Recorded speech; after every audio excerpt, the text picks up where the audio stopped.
Welcome back, gamers, to more Yu-Gi-Oh! I got nothing for you this time. Yeah, I have no special feelings either way towards today's anime, and there are 3 reasons why. 1. Unlike the first 3 series, I have no nostalgia for this show whatsoever. 2. With Zexel, I was excited to see a show I missed out on. By this point in the Yu-Gi-Oh! Franchise, I was tuned out. I didn't really care at this point.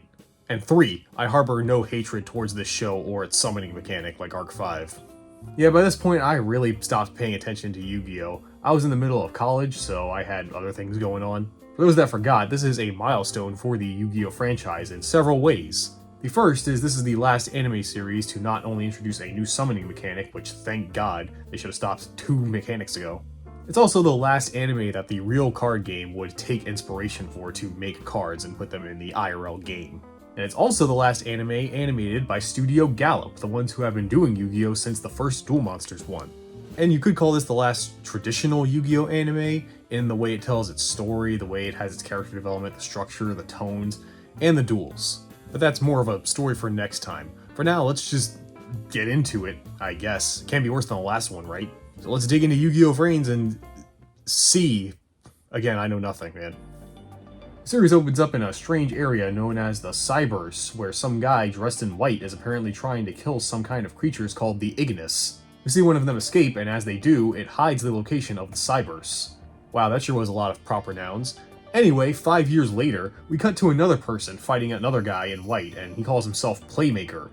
So after that we get the theme song, and hey, it was the best part of Arc 5, so I'm looking forward to whatever banger tune this one brings.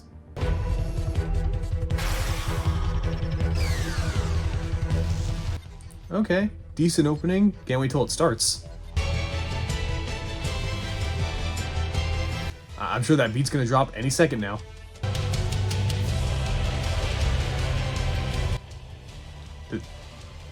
This is the whole song, isn't it? I mean, the song isn't bad. It's a good score. It's just a shit theme song. Like, that's the kind of song you hear in the background of an intense action scene or something, not a song to get you hyped for some children's card games. That's definitely my least favorite theme song. Dare I say, yeah, I think it's bad. I don't like it. And now my not skipping openings motto comes to bite me in the ass. Well, one thing you may notice from that theme is that, yeah, this Yu-Gi-Oh! Series tries to be a bit more serious than most. I mean, it kind of is, but honestly, damn, whatever, man. I don't have much to say about Vrains. Yeah, to be honest, I think Vrains is just average at best. Like, painfully average. I don't think it's boring or bad. It's got decent enough characters, kind of something to say about its themes. It's got some decent plot points, and some of the most interesting and complicated characters Yu-Gi-Oh! Has ever done, and also the worst. It's really a mixed bag, but there is one thing about this show that really drags it down the trap hole to become almost bottom tier. And it's not the usual suspects like poor writing, dumb anime bullshit, or bad characters. Most of that comes in the latter half, but it's not that bad. I won't say what it is now, because I'll talk more about it later when it actually comes up. But to give you a hint, it is something that has been in every Yu-Gi-Oh! Series, and I've mentioned it in every video. See if you can guess what that is before I even get to it. But before we get to it, let's get back to the plot, as we then cut to our protagonist for the evening, Yusaku Fujiki.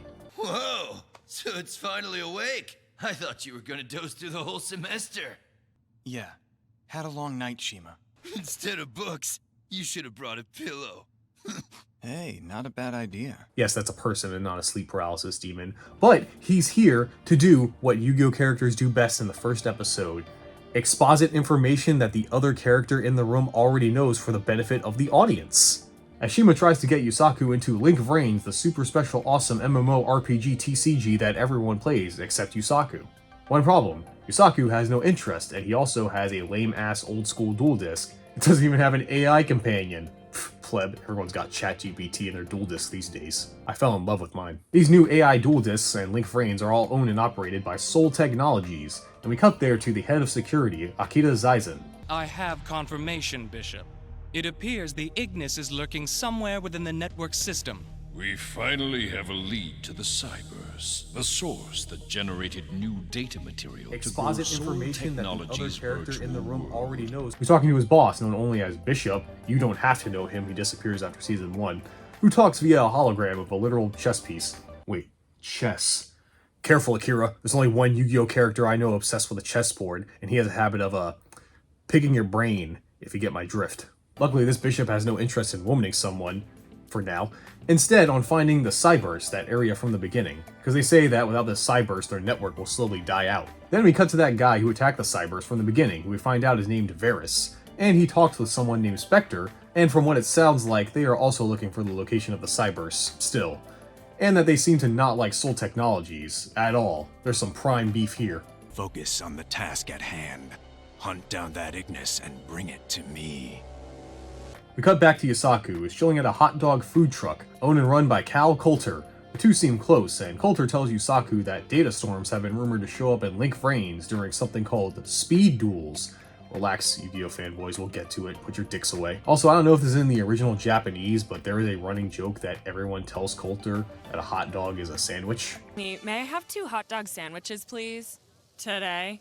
Of course, but they're not sandwiches. Hot dogs are like the perfect sandwich, right? It's not a sandwich. Any filling between a couple slices of bread equals a sandwich. But it's one piece of bread with a slit. She'd be my type if she knew what a sandwich was. You don't think a hot dog is a sandwich, do you? No, I don't. It's a taco. We then see Yusaku might have more interest in Vrains than he let on at school, as he and Coulter then start discussing that Soul Technologies have beefed up their security, looking for a rogue AI. And that if they want it, chances are the guys in white are looking for it too, who are a group Yusaku seems interested in, called the Knights of Hanoi, a group of hackers that recently have been causing trouble in Link Vrains, looking for something. That's when Yusaku has a brain blast, and goes into the food truck, showing Coulter has a bunch of computers, and Yusaku's idea is to create a path by blocking off routes to lead this AI straight to his duel disk. An idea so simple and easy to execute, you'd wonder why the hacker terrorist group or the billion-dollar tech company didn't think of this before the high schooler. But anime's got anime, I guess. While blocking paths, Yusaku and Coulter notice Soltech is running a scan for the AI in Link Vrains, where also at this time 2 dueling celebrities, a wrestler named The Gore and a straight-up idol, Blue Angel, are having duels. With this scan, Link Vrains' security had to be lowered, which gives the Hanoi a window, as Varus sends one of his guys into Vrains to find the rogue AI, which he thinks is the Ignis that escaped him 5 years ago. It is, and the Hanoi jobber immediately crashes Vrains, causing havoc, deleting avatars left and right, and starts chasing the AI, which Yusaku successfully leads into his duel disk and traps it inside. Whoa! Hello there.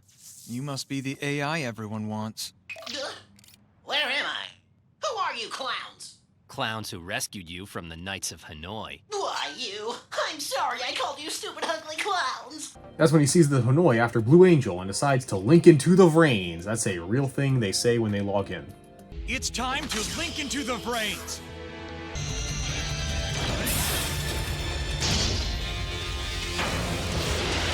Yeah, if you're stupid and didn't realize Yusaku is the Playmaker guy we saw at the beginning. Which, look, I'm sorry, but also not. Playmaker is a whack-ass name. I mean, maybe it's a cool gamer tag when it's said in Japanese, but just hearing it so often said so seriously by everyone, I don't know, for a main character, it's not exactly a cool name to me. I'll be using his gamer tag for the rest of the series, so you be the judge if you think it sounds good or not when it's said out loud multiple times. When Playmaker jumps in to save Blue Angel, it seems he's a bit of a celebrity, known for showing up fighting Hanoi and then disappearing, like Batman but with spikier hair. And he challenges the Hanoi to a duel, offering the Ignis, which it doesn't like, but Playmaker says better it stay with him than the evil hacker. And AI figures lesser of 2 evils, and decides to help out Playmaker by turning this into a speed duel, by hacking into Vrains, I guess, and creating a data storm, and then says a catchphrase. If you want to win, seize the wind, Playmaker! And that was the first episode. Yeah, you may have noticed something missing.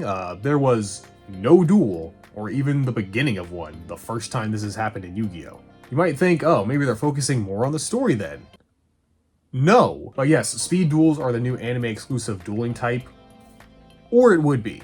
I bet you Yu-Gi-Ohers have probably been screaming at your monitors that I've gone this long into a Vrains video and not mentioned Yu-Gi-Oh! Duel Links, an app created alongside this anime that lets you experience speed duels. This is a new way to duel, sort of, simplifying Yu-Gi-Oh! Because you know it has a reputation of being not that, where instead of 5 you only have 3 monster and spell and trap zones, a smaller deck size and a hand size, and 4,000 life points. Also, you have skills in an effort to make it feel like the anime with the characters having some sort of crazy powers. You get a skill that lets you do something pretty powerful.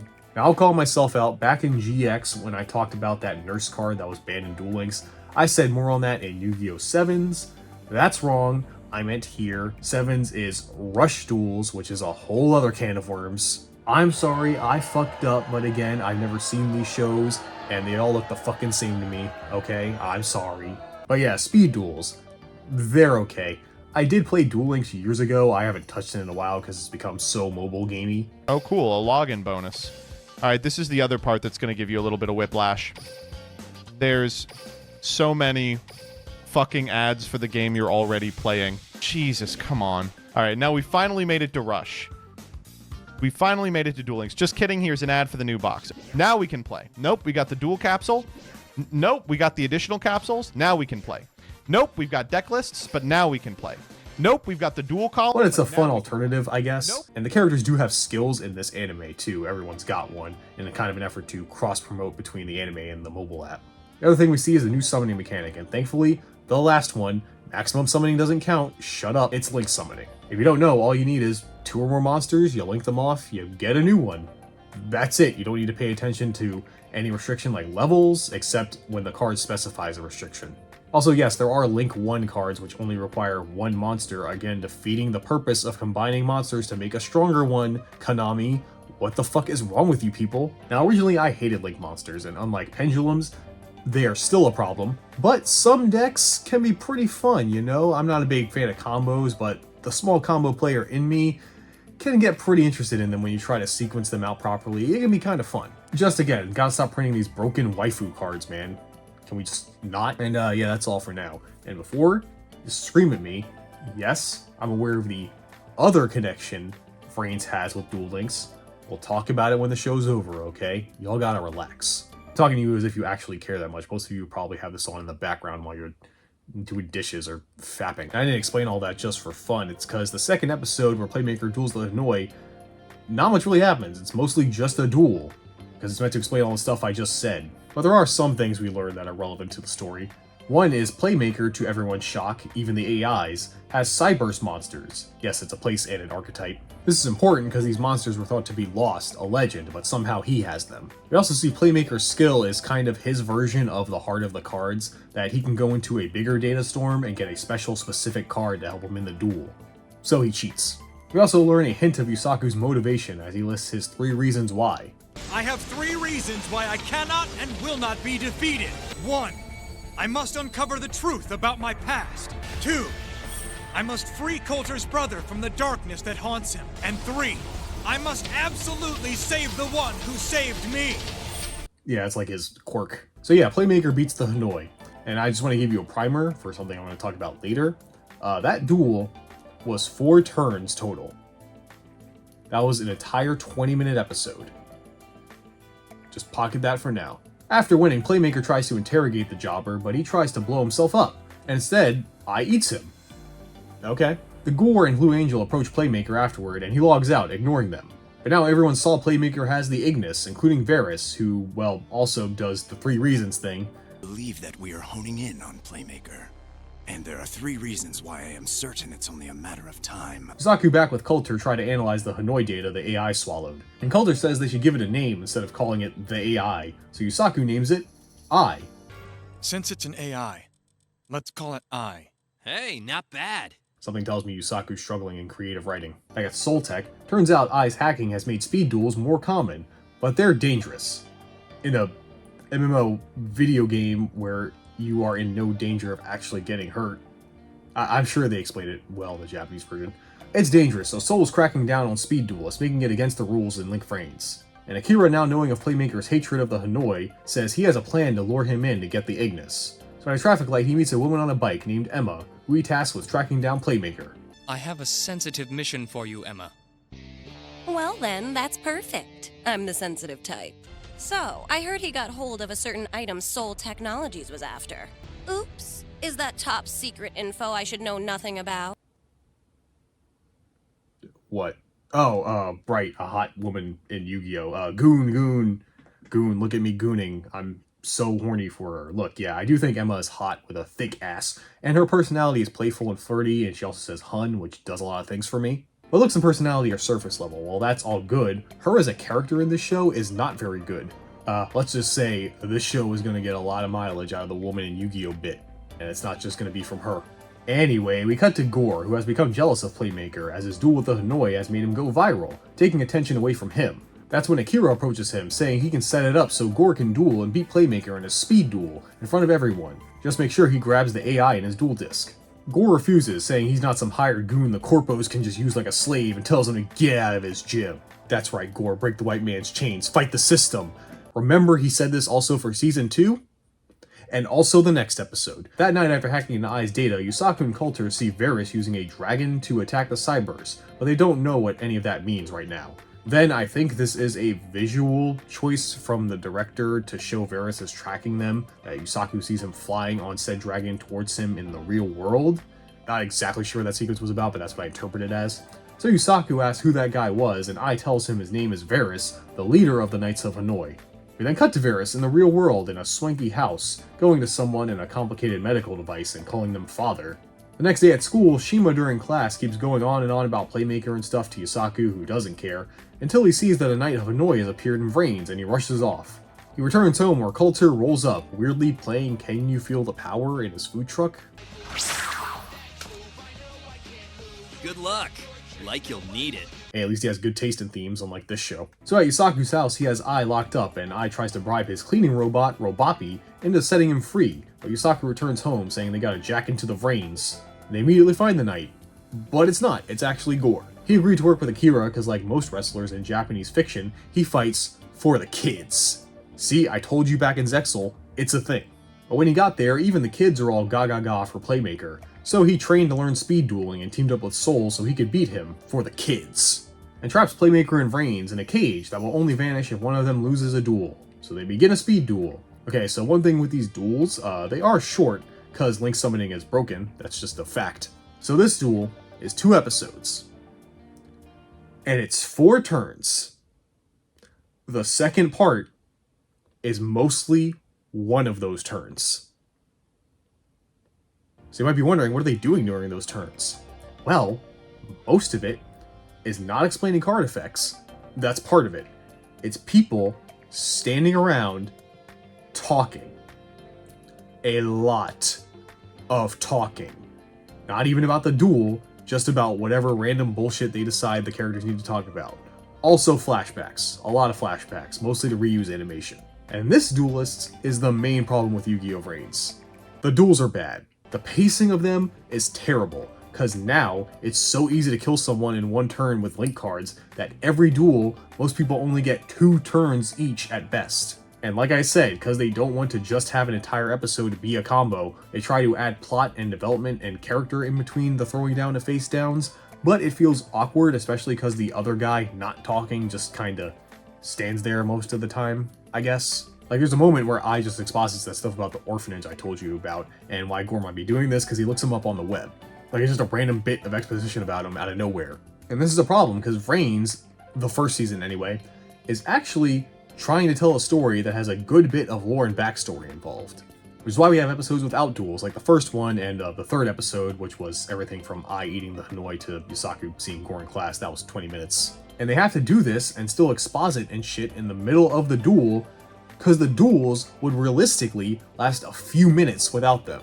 Honestly, the worst part of Yu-Gi-Oh! Vrains is that it's Yu-Gi-Oh! And the writers were told about these mechanics and how the cards work, and were probably struggling to figure out how to make these games last longer than 10 minutes. Long combo short, we get the only glimpse of a personality in Yusaku when he says he knows he can escape any time, but wants to duel Gore because he thinks it will be fun. Also, this shot was cool. Those are the highlights of the duel for me. Playmaker wins and logs out, but Gore doesn't get clowned on as him speed dueling Playmaker has regained the fandom of the orphans. And Coulter suggests that they make Gore an ally since he's a good dude, but Yusaku is more of a small team kind of guy. Another day, Coulter just so happens, I guess, to find out the identity of Blue Angel, that idol from before. In the real world, she's Skye Zaizen, the younger sister of Akira, and just so happens to also go to Yusaku's school. Convenient. Coulter suggests Yusaku riz her up so he can then get to Akira. One problem, Yusaku is Yusaku. He ain't exactly the most charismatic protagonist we've had. I mean, it's been 6 episodes, he hasn't even given one speech about friendship. So instead, Yusaku stalks her, and sees her go into a dueling club at school, which Shima is a part of, who sees Yusaku and invites him in. Thinks these cards are garbage. That is enough, Shima. There's no such thing as a useless card. Only useless duelists who don't see their worth. Damn, this guy should be the protagonist. That night, Skye watches a press conference on TV of Akira, talking about Playmaker dueling Gore, and then is asked if Blue Angel will, which he vehemently denies will ever happen.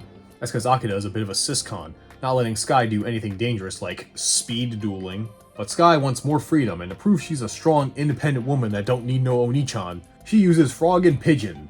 Oh yeah, these two are recurring joke characters. They're down on their luck reporters, always trying to get the latest footage of the duels. They absolutely do not matter, they are only joke characters. I'm only mentioning them here this one time and never again. Using them, Blue Angel issues a challenge to Playmaker publicly, saying, "Meet me at the end of the block, unless you're a bitch-ass motherfucker, you piece of shit, pussy-ass motherfucking..." And it turns out, issuing a challenge to a known fugitive being hunted by every powerful organization in town was kind of a bad move, as Varys sees this as an opportunity. Yusaku sees this as a waste of time and has no interest in dueling her. So he stands her up, but instead, that Spectre guy from before arrives and gives her a special card, which sure is. The next day at school, Ai tells Yusaku everyone is calling Playmaker a bitch-ass pussy for not showing up for the duel, but he doesn't really care. But then finds out a Knight of Hanoi has appeared in Link Vrains and heads there. At the same time, Skye gets a message, allegedly, from Playmaker, saying he wants to duel right now. Then despite being shown you need this special room Yusaku uses sometimes, or special machines, which we will see later, you can just apparently log into Link Vrains anytime, anywhere, as Skye and Yusaku do it at school, like on the roof. But you're supposed to be uploading your consciousness, sort of, and the dual disc does that? I'm not gonna think about it. Either way, the two meet with their Vrain sonas, and turns out that message was sent to Skye by Ai, who set this up because he could smell a Hanoi card on her. It's stankin'. So he duels her to find out why she has that card. And once again, that was a whole episode without a duel. In the episode with the duel, Skye uses Trick Stars, which is an archetype I actually really like. You do a bunch of combos and burn your opponent for playing the game. It's fun. Maybe not for the other guy who has to sit through it. We also see Emma is watching this duel. I guess she found Playmaker, technically. But then, Skye does something unprecedented. She doesn't just get womaned, she gets super womaned. Because not only does that Hanoi card brainwash her, but she loses her first duel of the show, because of course he beats her, he's a protag, but the woman cherry on top is her consciousness gets taken by the Hanoi and she's put into a coma. That's so impressive. She got brainwashed, lost a duel, and became a damsel in distress, put into a coma in the span of half an episode. If they give out awards for being a woman in Yu-Gi-Oh!, they should be called the Skye Awards. I haven't seen a woman in refrigerators moment that great since The Killing Joke. And no, I'm not changing the graphic again, because look, no one's going to be as bad as the Bracelet Girls. But let me tell you, Skye, and even Emma, could be in the running for the worst Yu-Gi-Oh! Girls. Yeah, this isn't even the worst Skye gets it. Anyway, of course, Akira is crushed his sister got womaned live on stream in 4K, because, you know, he worked hard to be a corporate flunky for her, but he just doesn't realize that doing all of this, he's neglected her and pushed her away. Yeah, we've all seen this trope before. Luckily, it also makes him stupid, because he thinks Playmaker set up his sister or something. Now, also, Yusaku technically meets Akira because he took Skye to the hospital, but nothing comes of it now, or really ever. Later on, Yusaku and Coulter are surprised to see Blue Angel and Link Vrains, which shouldn't be possible. So he goes to investigate, and when he does, surprise, it was Emma in disguise, hired by Akira to lure out Playmaker. Oh, Emma's gamer tag is Ghost Gal. And I'm pretty good at what I do. The name's Ghost Gal. I'd love to talk more, but you seem all tied up at the moment. Probably one of the better ones. To make it so Playmaker can't log out, and Akira demands he reverse what he did to his sister, with Playmaker saying, "It wasn't me, idiot, it was the Hanoi," and he's like, "Shut up, you're lying, give me back my sister," and tortures him. Luckily, maybe, Varys shows up, saying he's only here for Playmaker and the Ignis, and is able to summon a data storm to keep the other two out of his business. And reveals what's keeping Blue Angel womaned. It's a virus that he has the antivirus software for, and only if Playmaker beats him in a duel will he give it up, but if he wins, he gets the Ignis. So with no choice, Akira frees Playmaker, and is shocked he'd help him after torturing him.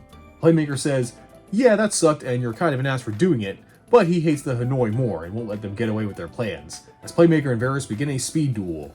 Not much happens. We see Varys has a similar skill to Playmaker, because he's a rival of the show if you haven't gotten that yet. However, the two are evenly matched, and the speed duel comes to a tie. So to settle it, for realsies, they have a master duel, patent pending.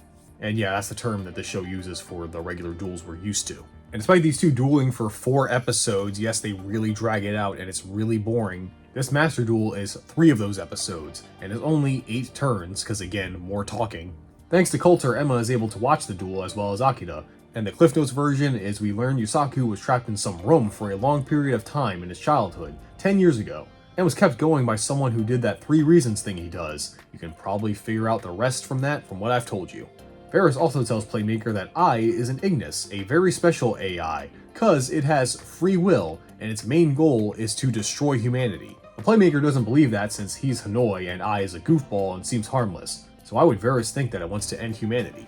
And when Yusaku does his protagonist thing, turning the duel around in his favor, he does the 3 reasons thing, and Varys is shocked to see that he's doing his thing. And then yeah, Playmaker wins, but before I eats him, Varys is saved by his father, as he says. But thanks to Playmaker, Skye is back and cured of the malware. But Varys says he'll never stop. As long as Playmaker has the Ignis, the Knights of Hanoi will always be after him, and he vanishes. And the leaders of Soltech also somehow know that Akira learned about the incident 10 years ago, and might know too much now, so they decide to replace him. Because Varys also accused Soltech of being involved with that incident 10 years ago somehow. Also, after being trapped in the duel disc, Ai is able to finally show his true form. This thing. Cool. Then it saddens me to talk about this next part, but get used to me saying this. The next episode is a clip show. Yes, get used to me saying that. Later, despite his demotion, Akira wants to know about this incident 10 years ago, especially if his company is involved, and once again hires Emma, who has also been interested. And hey, the best way to find out what Soul is hiding is to get to the source, right? But getting into Soul's network is pretty difficult, even for someone like Emma. Now, I guess I haven't actually explained what Emma's job is. She's like a super special, awesome hacker / information broker that will mostly do anything for money. But not even she can really get into Soul Tech. Which is fine, because Akira is against hacking his own company. But Emma isn't, and knows someone who will want to get in no matter what. And later, Coulter finds a message for Playmaker from Ghost Gal, saying to meet her and beat her in a duel, and if he wins, she'll give him a way to have backdoor access to Soul technologies. While seeming too good to be true, Yusaku goes anyway and duels Ghost Gal. How you risked your life to save Blue Angel.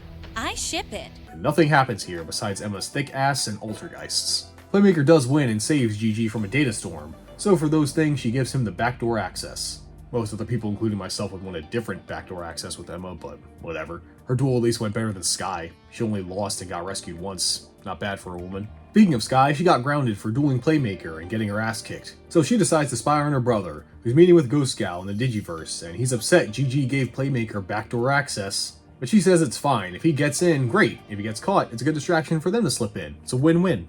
Akira is still against it and logs out, and GG reveals she knows Skye is watching and has an offer for her.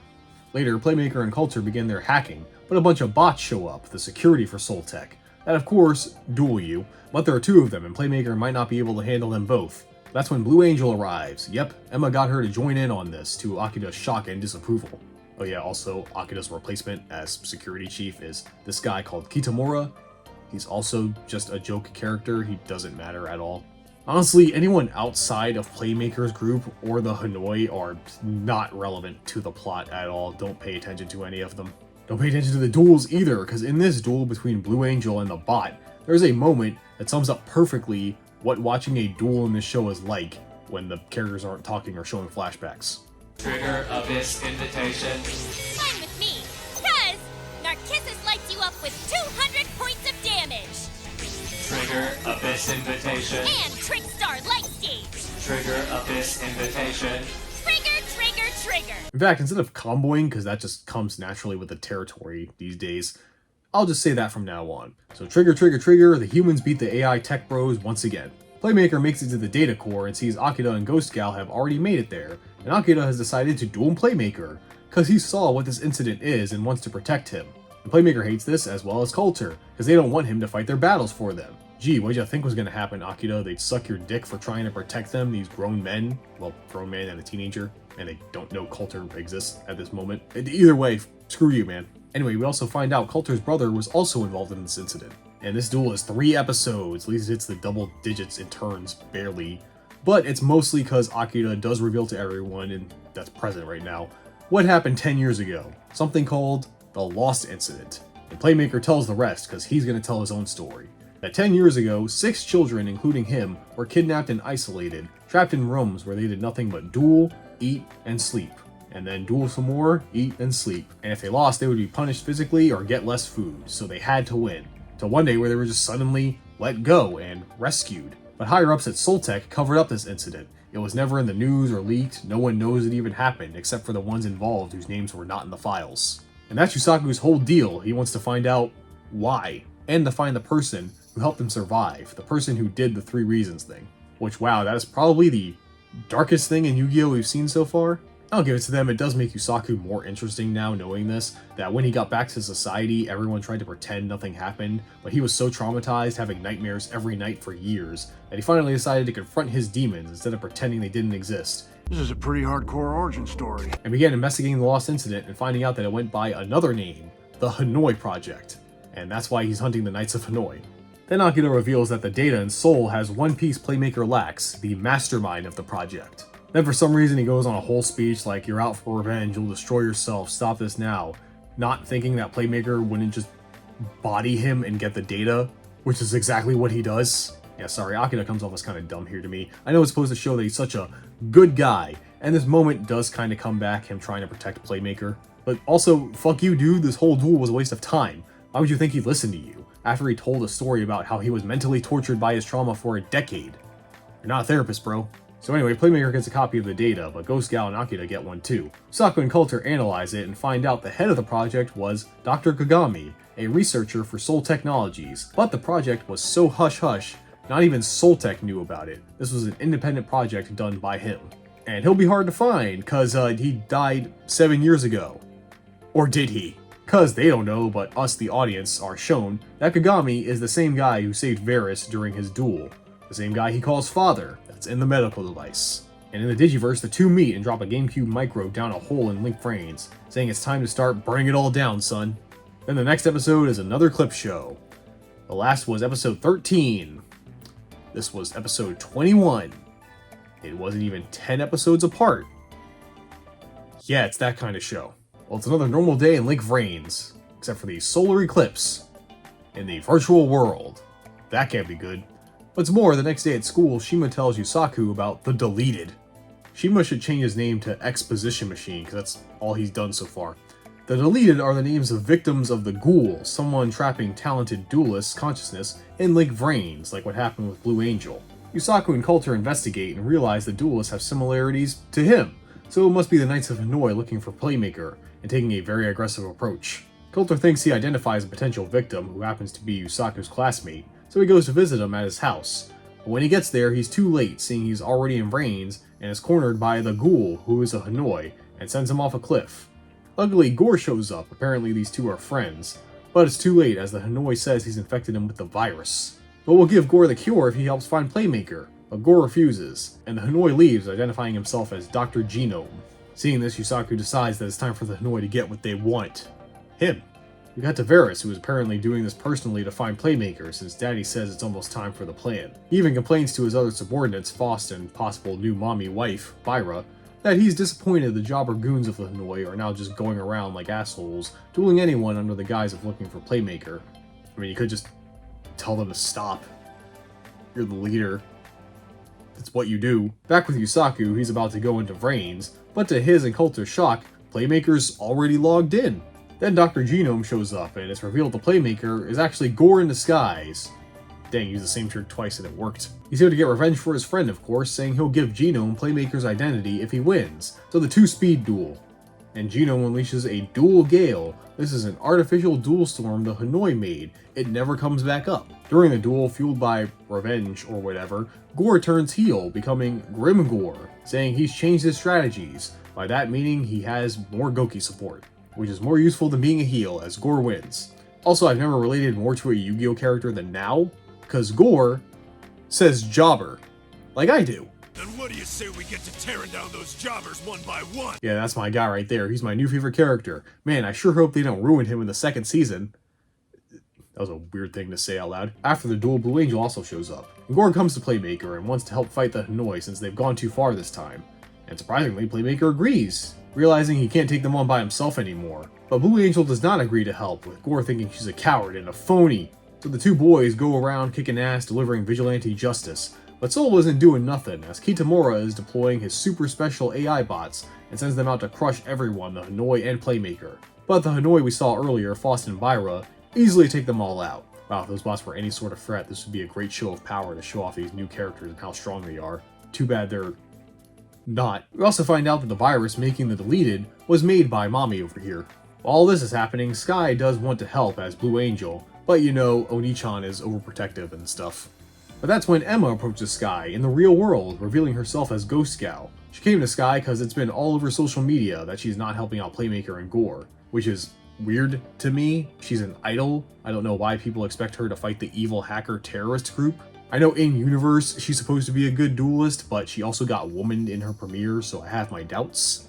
Skye of course tells Emma she can't cause her Oni-chan forbid her, so Emma lets slip that the person making the deleted made the same virus that infected her, and she's named Byra, and she leaves.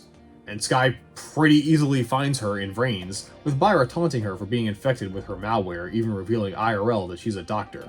So that gave her the ability to make a computer virus, because real germs are equivalent to code. That's the logic we're working on, I guess. The two have a speed duel. During the duel, Yusaku and Coulter discover Byra IRL. Her name is Dr. Clarissa Turner, and she's going to explain it all. Are any of you going to get that reference? They go to her apartment and see the rest of the duel from her perspective, planning to question her when she logs out. Blue Angel does well, shockingly, not only managing to win the duel, but through speeches of helping people or some bullshit like that, she change of hearts Byra. And after the duel, she releases all the deleted, after realizing that mythical thing called hope. And Varys does not like that at all, and decides to delete her, and Yusaku sees all this happen and leaves the area after calling the paramedics. Which, look, I don't want to question Varys' plans, but making all these deleted makes no sense to me. I know he's looking for Playmaker, but why are they deleting randos when they know definitively that he's not? It doesn't really tie into the overall plan he has at all. It's like a side quest. I don't understand why we're spending so much time on it. After all that, at school, Shima tells Yusaku they should help Playmaker and Blue Angel in fighting the Hanoi. Yusaku tells him normies like them should stay out of it and leaves, despite Shima calling himself the King of Games. They called me the King of Games! Which is kinda crazy. It's been since GX, I think, that we've heard that term. I think it would be used like every show, but no. That's when Shima gets an email from Playmaker saying he wants Shima's help, and even gets a copy of one of his Cyberse cards. Then he logs into Link Vrains with a new avatar he calls the Brave Battler. And if you can't tell by this point that this is a Shima-focused episode and it's a comedy episode, as he meets a Knight of Hanoi and they duel, but they both brick with their opening hands. But he wins with dumb luck. Yusaku finds out about Battler and that it's Shima because Coulter detects someone besides him playing a Cyberse card. Yusaku goes to find Shima because he thinks that since he's going around saying he's working with Playmaker and they found his identity easily, the Hanoi could too. And he's right. As the third of Varys' Elite Four, I guess, Faust finds Shima IRL and uses him to lure in Playmaker. It works, and the two duel. It's not very interesting. Only thing is, after the duel, it seems the one who sent the Cyberse card to Shima was okay. And also, Faust tries to warn Playmaker about the true nature of the Ignis, but I distract Playmaker, telling him to finish the duel, and he doesn't hear all of it, but is now wondering what he meant. Meanwhile, to that, we see Varys in the real world, visiting Clarissa's apartment, and see security camera footage of Yusaku being there. The next episode is a clip show.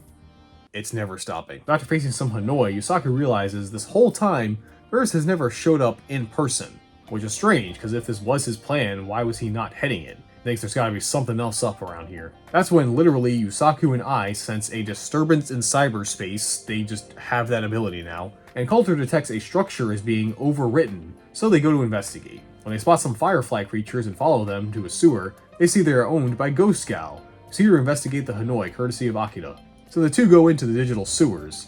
And why does every video game have to have a sewer level? When they come to a fork in the road, Ghost Gal uses a trick to get Playmaker on the wrong path. I also says Heart of the Cards. Commence processing! Heart of the Cards! Guide me! Again, another term you think we'd hear more often in Yu-Gi-Oh!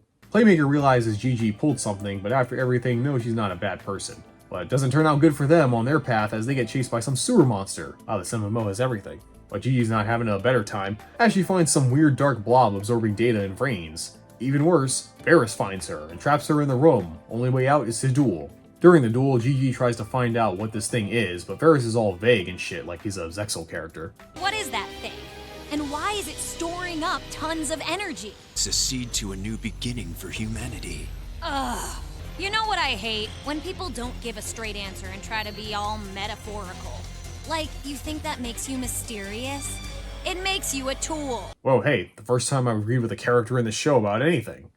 Maybe Emma is the series waifu. Unfortunately for my wife, Varys has souped up his deck since losing to Playmaker, and now not only has a banned card in Red Reboot, but also uses some special card that makes her lose the duel. Playmaker shows up, but it's too late. Gigi has lost and tries to warn Playmaker about Varys' new card, but gets absorbed by the blob.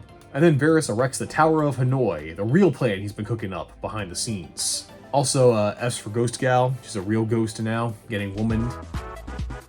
In fact, she does not show up for the rest of this arc. At least her character lasted longer than Skye. Coulter and Yusaku are able to figure out this tower's purpose thanks to Ghost Gal giving him some data she collected. Tower is going to delete the entire internet. Download all the porn now. Because when all the rings on the tower are complete in 6 hours, it will fry every computer and device online, which would be not a good thing, considering this world relies on the internet for literally everything. Yusaku realizes that Varys is doing all this to get rid of I and these Ignis. He's going this far. Either way, they have to stop it, and Gore and Blue Angel arrive to help out as they all split up to fight Hanoi and get to the tower to destroy it. The Blue Angel is intercepted by the last of Varys' Elite Four, Spectre, who immediately reminds her that he's the one that womaned her back in her premiere duel. You're that crazy creep who brainwashed me! I swear the writers just want to hear the women say those words. Stop putting your weird-ass fetishes in my children's card game anime. Put my fetishes in it. Like armpits. So the two duel. For some reason, Spectre taunts Blue Angel by talking about how she got her gamer tag from a storybook. Cool lore, I guess, but I was more distracted by Blue Angel saying swipe left. I could so swipe left on you right now. Yeah, some of the references are starting to get pretty modern and pretty cringe. Honestly, I'm shocked they haven't said that yet. Well, do I have to explain how this duel turns out to you? It's a creepy guy who brainwashes people fighting a woman in Yu-Gi-Oh! Obviously, she loses and gets absorbed by the tower. Wow, that's twice in one season she just got absolutely bodied. Skye really wants to become plot device number 5, huh? Akira jacks in to help Hisamoto, but is caught by Dr. Kagami. Then Doc's PhD must be in exposition as he starts telling Akira everything. That years ago, he started a certain project, one that would make the Ignis. Yes, he created them, but Soltech wanted them for themselves and decided to unalive Kagami to cover it up. But Varys saved Daddy by keeping him alive in cyberspace. So Akira thinks he's out for revenge, but Kagami says no, his goal isn't something so juvenile, it's something more nuanced.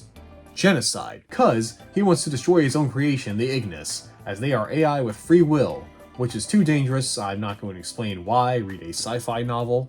You are a madman.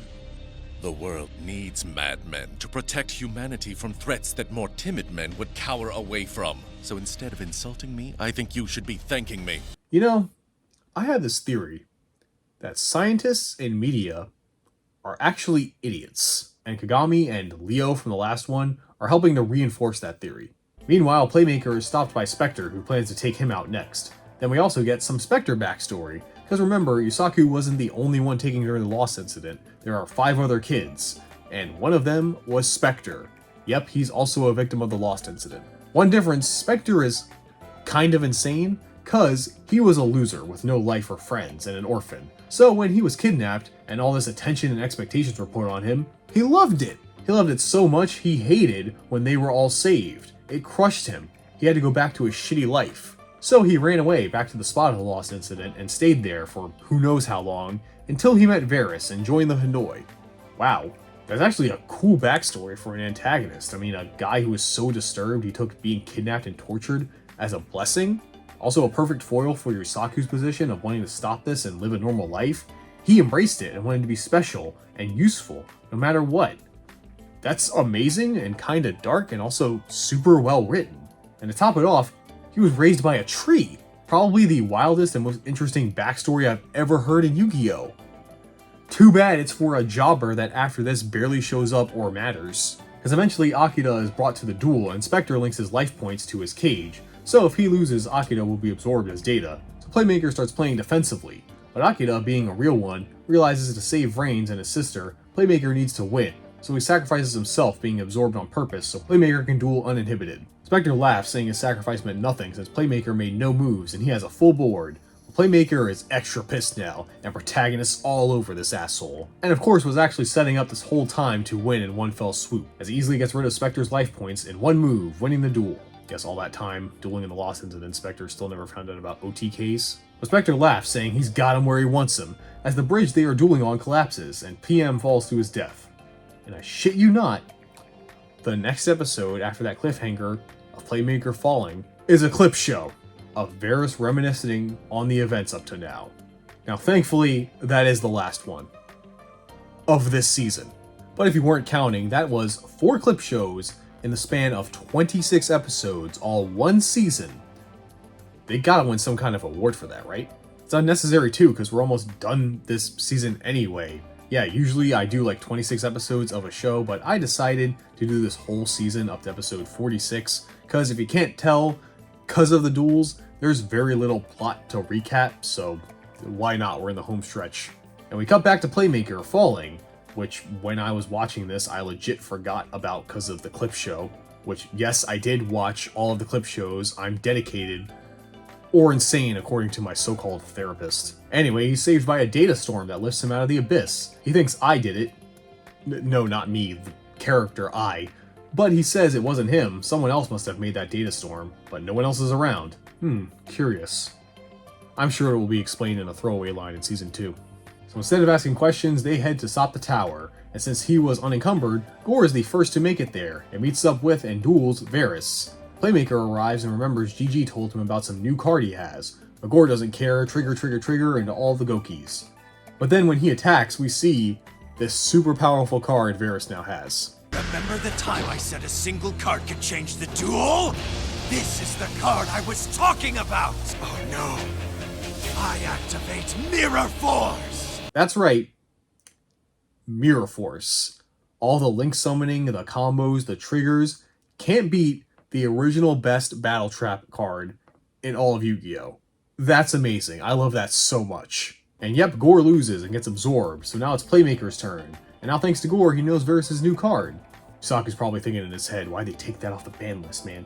As the two begin the duel, Varys reveals the true purpose of the Lost Incident. It was to make the Ignis, which we as the audience kind of already know, but you know, Yusaku's learning about this for the first time. By collecting data from 6 human children, the AI would learn from them and become sentient.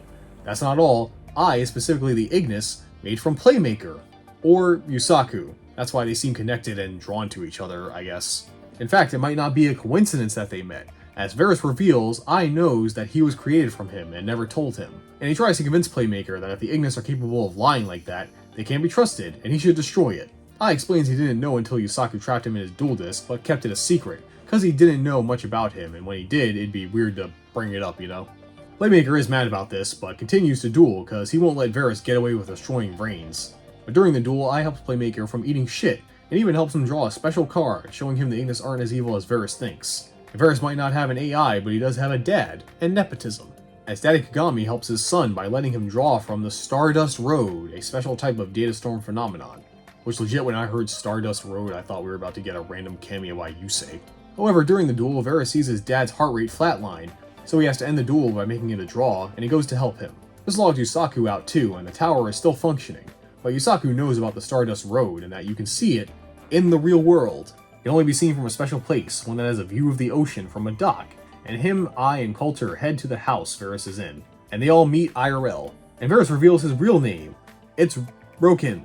So you know who we are, but we know who you are too. You're Dr. Kogami's son. Yes, the name's Roken. Kinda underwhelming, and he expands on the Lost Incident and the Ignis. That Kagami was a visionary, realizing human monkeys are too stupid to solve problems like war and hunger, global warming. I mean, he's kinda right. So to help us, we need ChatGPT. So he began creating sophisticated AI, ones that can learn and have free will and help humanity solve these problems. He wanted to make AI that acted like humans to solve the problems humans couldn't. All scientists are idiots. And to further prove that, to have the Ignis learn from humans, he wanted pure ones, untainted by the brain rot of society and memes. So he kidnapped a bunch of children, and by watching them solve dueling problems in a children's card game, that would help Ignis come up with a solution to racism or something. But young Varys hated this and thought it was fucked up, so he was the one that alerted the authorities that saved the kids. But now he thinks that was a mistake, because after finding out Kagami was involved, Soltec unalived him and covered it all up, and just ignored the Ignis. They were still out there. And they made their own world, the Cybursts, and this is what helped evolve the network, making Cyburst monsters and link summoning. But the Ignis were evolving too fast, faster than even the Doctor could predict. Then Digital Kagami ran a bunch of simulations, and every conclusion came to the same result, that the Ignis would destroy all of humanity, like Skynet. That's when Varys attacked the Cybursts and I escaped, and you know the rest. Yusaku says the obvious thing, that scientists are idiots, and just cause he ran a bunch of simulations doesn't mean they will come true, it's not fortune-telling. And then, he points out the obvious contradiction in, we're trying to destroy them because we think they're going to destroy us, so that makes them want to destroy us in turn. Are we the baddies? Varys doesn't really care about being the baddie, though, and he says he's not going to risk humanity on the chance, and since he can't find the Cyburst, he'll just destroy the whole internet instead. Also, Yusaku finds out Varys was the one who did the 3 reasons thing and helped him through the Lost incident, no duh. Unable to convince Varys that doing this will kill a lot of people too, since hospitals and planes rely on the network, he still doesn't care, as it's better than all of humanity going extinct. So of course they hinge the fate of all of humanity on a children's card game. One final duel, Playmaker versus Varys, round 4 I think? As we go into the final duel and the finale of Season 1 of Yu-Gi-Oh! Vrains. And there's really not much to talk about, we just got most of the story out of the way, so it's all a duel really. Varys does have a whole Mirror Force archetype. He link summons 5 monsters, even making an extra link. I'm not explaining what an extra link is. By today's Yu-Gi-Oh! Standards, it's not that crazy to do, honestly. So yeah, let's just jump to the final episode, episode 46, the season finale of Vrains, where Yusaku reveals he no longer cares about getting revenge or is angry at the Hanoi. After finding out the truth, he's satisfied and is only doing this to help Varys, because he helped him when he was lost, and of course, to help I. And to do this, he co-links every monster in play. Okay, now that's impressive. And thanks to this, Yusaku wins, beating Varys and stopping the Tower of Hanoi from getting rid of all of our porn. Thank God. Oh, also all the people dated, like the women and Gore, come back. That's also important, I guess. But Varys swears he won't let the Ignis go and will be back someday. As we see him leave IRL on a boat taking his dad as Yusaku watches. We're just gonna let him get away? Okay. Then the final scene. Yusaku releasing I from his duel disc, since he doesn't need him anymore to attract the Hanoi, and the two say goodbye. It's been my home for so long that I forgot. Wait, did I say home? I meant jail! Toodles! He's really gone. And the season ends with Yusaku walking home, I guess assuming the Hanoi are done now, but that Varys will return. Kind of a lame season finale, not gonna lie. It was fine, I have no strong feelings towards it either way. Yeah, the duels were long and very drawn out, but I do actually like the story when they got to tell it. The characters aren't my favorite, but they're fine, and the show is just... it's okay, man, I really have nothing to say, it's mid at best. Speaking of, we're almost at the midpoint of this show. Yeah, that's right. I know we're only in the first video, but yeah, this retrospective's not going to take long. So join me next time for Season 2, because now we know about the Lost incident, but we don't know much about these Ignis that everyone are after besides I, or the other 3 kids involved in the Lost incident. We'll find all that and more in Season 2 of Link Vrains. I don't really think there's a name for the arc. There is, I think it's just called Ignis. So see you then. All this time